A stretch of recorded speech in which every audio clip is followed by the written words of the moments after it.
Hop là, c'est parti les amis, j'espère que vous avez pris votre petite boisson sucrée, un petit truc, une collation. C'est parti pour la soirée React, let's go! Rien n'est jamais assez bien pour Amélie, et en particulier Jean-Michel, son mari, pour lequel elle n'a que des reproches, tout le temps. Elle trouve qu'il n'est pas assez brillant. C'est quoi tes connaissances à part les vidéos, les jeux vidéo et les dessins animés? Mollo. Là, elle vient d'insulter tout le monde. Et alors, avoir des connaissances sur les jeux vidéo, c'est bien. Il y a des gens, ils ont des connaissances sur rien du tout. Qu'est-ce qu'elle veut? Elle va prendre un Huracan 3/4 face, hein. Tout le monde gagne mieux que lui. Moi, je trouve pas ça normal qu'à 34 ans, il gagne le SMIC, quoi. C'est pas possible.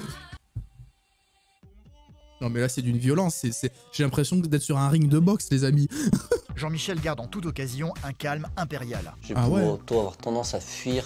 Ah bah oui, là oui. Les conflits, à fuir les problèmes. Ah bah ça on avait compris. Hein. Amélie est paraplégique à la suite d'un accident de voiture, ce qui n'entame en rien sa force de caractère et son désir d'être une maman ordinaire. Ah ok, j'ai compris. J'essaie d'être une maman comme les autres. Pourtant, elle le sait, elle n'est pas facile à vivre tous les jours. Moi je vous dis, elle a eu un traumatisme à cause de ça. Alors est-ce qu'elle l'était avant d'être paraplégique, je sais pas, mais elle a eu un traumatisme et du coup elle repercute tout sur son mari. Oui, je suis psychologue. Il est toujours derrière moi comme ça à attendre pour m'aider à me coucher, donc il est en train soit de me voir me déshabiller, le truc que j'adore, ou me voir en train de choisir une nuisette. Et je lui dis mais t'es tout le temps derrière mon dos. Elle a conscience pourtant de son comportement. Bah après ça dépend, enfin je veux dire, moi des fois je me change devant Alison ou elle se change devant moi, je sais pas, c'est la base d'un couple. Maintenant, si le refton quand elle se change il est comme ça derrière... Bon peut-être qu'effectivement il peut y avoir un trouble, mais bon après c'est la vie de couple, je veux dire t'es là, le bengala à l'air, tu te déplaces quoi. Difficile en ce moment dans mon couple, mon mari manque de caractère, d'ambition et de culture générale. Oh. J'aimerais qu'il change, je n'en peux plus. Mais quitte-le. Moi, ce qui me fait le plus peur, c'est que toutes ces promesses que je peux lui faire en disant bah voilà je vais changer, je vais pouvoir améliorer. Mais quand tu trouves qu'une personne est inintéressante et que tu l'aimes pas, va-t'en en fait, non? Je sais pas. Enfin moi je vois Alison, elle me trouve inintéressant, pas beau et tout, mais elle reste avec moi parce que je suis blindé. Il y a au moins une raison quoi. Petite musique, ça joue de la gratte ici. Oh, ma mère, elle était encore plus moche à ce mariage qu'au premier. Ça a l'air d'être quand même général, l'amour des autres, la bienveillance, ça a pas l'air d'être ciblé que sur son mari. Hein. À 34 ans, Amélie est une femme ayant beaucoup de caractère, mais surtout, elle n'est jamais satisfaite de rien. Depuis 4 ans, elle est mariée avec Jean-Michel qui subit à longueur de journée ses remontrances. Finalement, elle n'était pas si pourrie que ça, ta coiffure. Hein. J'aurais dû jeter la coiffeuse à grand place. Oh là là. Ah oui, là, t'as l'air d'un plouc, oui, exact. Ouf. Moi, je suis très complexée par tout. Normalement, la fille est plus petite que le type, la fille est plus pâle que le type, la fille est plus mince que le type. La fille, elle est à la cuisine, hein, elle fait la dînette, la fille. Le garçon, il travaille la mécanique, hein, il change des joints de culasse, le garçon. Le caractère, elle a une nouvelle carrière, enfin, tu vois, c'est des stéréotypes, mais en général, ça se retrouve dans 95% des cas. Voilà, j'en ai entendu l'autre connerie, mais voilà, celui-là... Et je te l'ai dit, le jour où on est allé manger au restaurant et que tu m'as demandé de t'épouser, je pensais qu'on n'était pas fait l'un pour l'autre. Oh, j'ai des frissons. Ah ouais, mais ce garçon-là, mais Jean-Michel, il est... parce qu'elle, autant elle est dans une situation de handicap mobile, on va dire, elle ne peut plus se déplacer, elle est dans le fauteuil roulant, mais lui, il est en situation... il est sourd, il est malentendant. Et tu m'as dit qu'il n'y a pas de raison, qu'on avait plein de points communs et que... Tu es sûr que tu changerais. Cela fait 5 ans qu'elle vit avec lui. Ils ont même eu un enfant ensemble, le petit Axel, âgé de 2 ans et demi. Aujourd'hui, elle est au chômage et passe ses journées dans leur maison avec leur fils. Oui, elle est grise. C'est après l'arrivée d'Axel qu'elle est enfin tombée amoureuse de Jean-Michel. Ah oui, il a fallu 2 gosses quand même pour... Oh, le bilan, il aura fallu 2 gosses pour qu'elle se dise « Bon, ben, en vrai, il y a une étincelle. » J'ai vécu ma grossesse tellement sereinement grâce à lui, c'était... Et puis, maintenant que je le vois comme il est un excellent père... Catastrophique, hein, cette explication.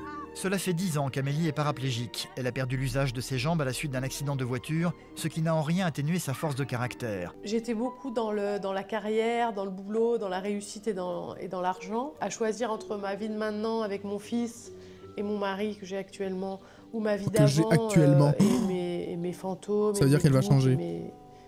et tout ce que j'étais, c'est vrai que je préfère ma vie de maintenant. Il y a une chose qui l'obsède beaucoup dernièrement. Elle trouve que Jean-Michel se gâche dans son métier.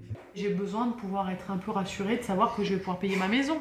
Et ça, s'il peut pas me l'apporter, si j'ai ce stress angoissant tous les jours de me dire est-ce qu'on va pouvoir payer la... Donc en fait, son mari, c'est une paire de couilles et un porte-monnaie, quoi. Elle le voit que comme ça. Moi j'estime que c'est le rôle du mari de pouvoir assurer de payer les factures et les crédits. Je suis tout le temps angoissée, je lui fais tout le temps la gueule.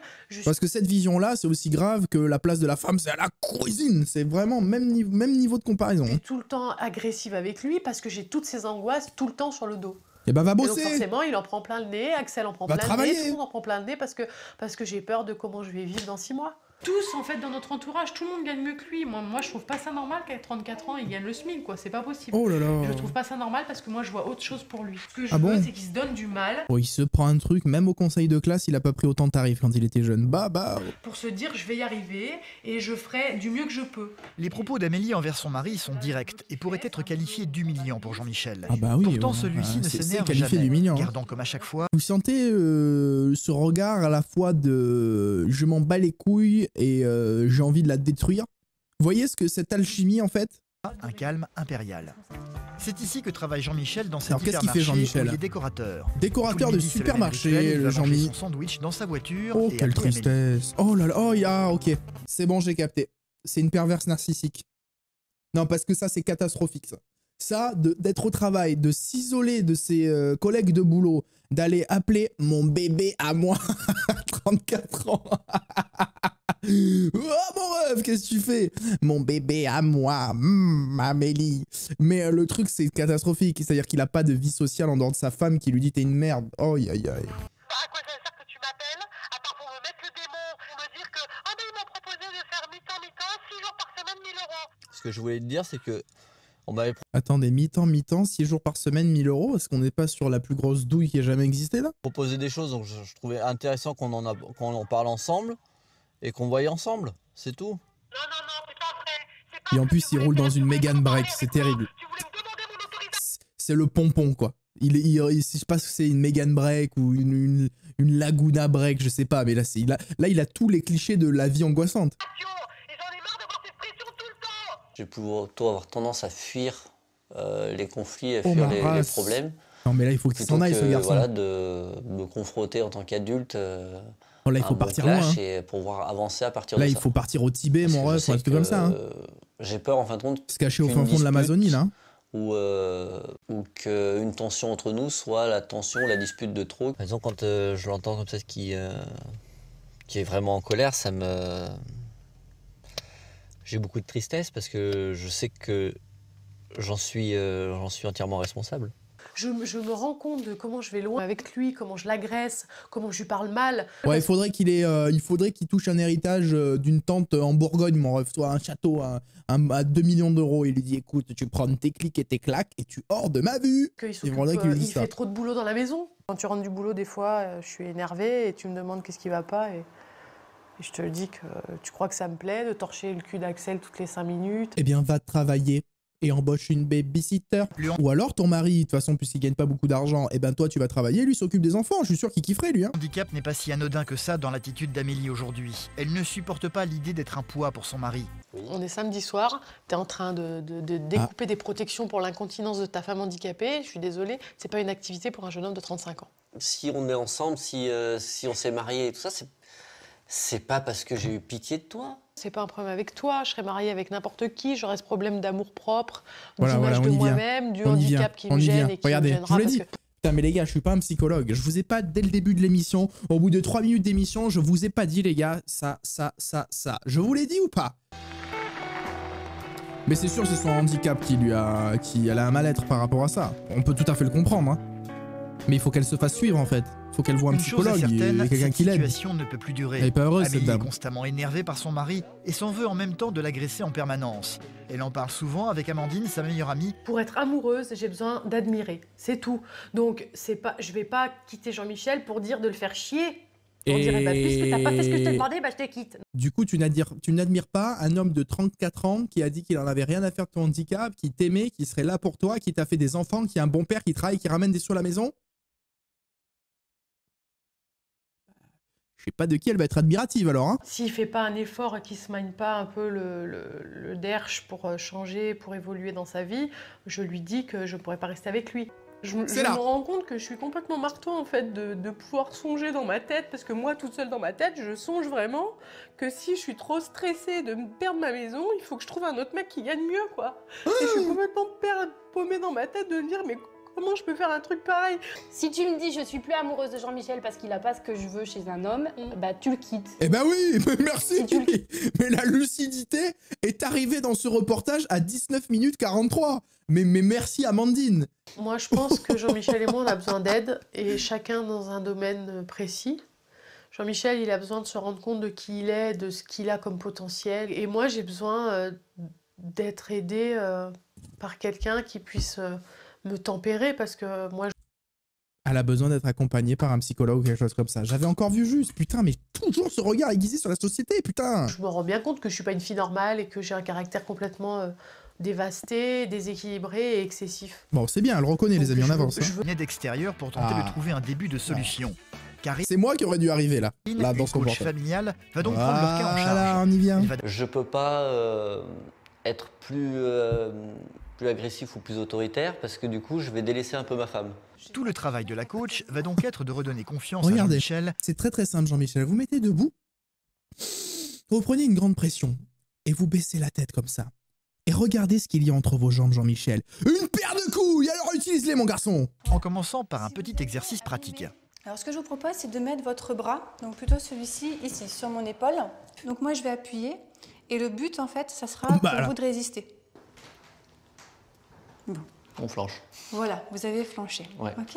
C'est quoi, c'est un espèce de Pascal le grand frère là ou quoi? Quelqu'un qui est bien dans son travail, bien dans son couple, bien dans sa famille. Vous êtes vraiment au top. Ok. Ok. Rien que là déjà je sens la différence que ça fait.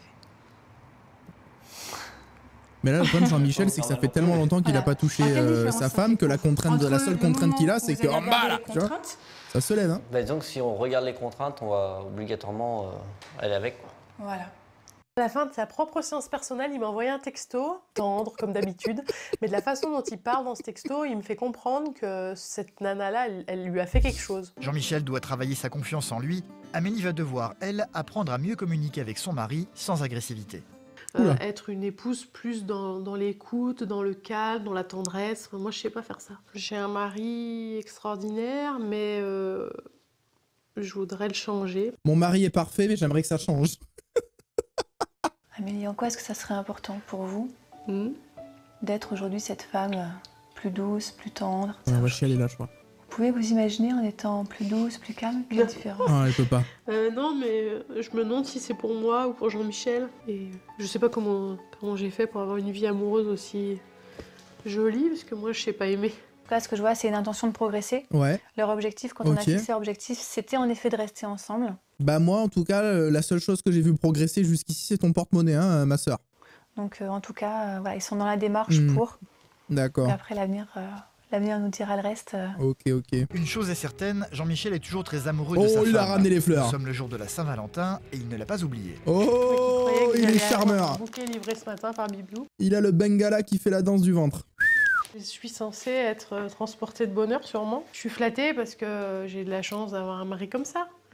Mais je m'en bats les couilles. C'est la Saint-Valentin tous les jours avec Jean-Michel, en fait. Et alors, mais il y a des meufs, elles pleurent parce que leur mec, il leur fait jamais de cadeaux. Elle dit c'est la Saint-Valentin tous les jours et elle se plaint. Je vais exploser mon crâne là dans ce micro. Là, je te tourne toi. Tu dis que mon amour grandit pour toi, mais c'est bizarre ça, je trouve. Pourquoi? Parce que c'est des mots, c'est pas vrai. Oh ouais, non mais là, elle est possédée. Il y a des genoux en elle qui disent ah frérot, il y a des démons du 15e siècle en elle. De quoi aurais-tu besoin et envie aujourd'hui pour être plus heureuse? De me faire foudroyer.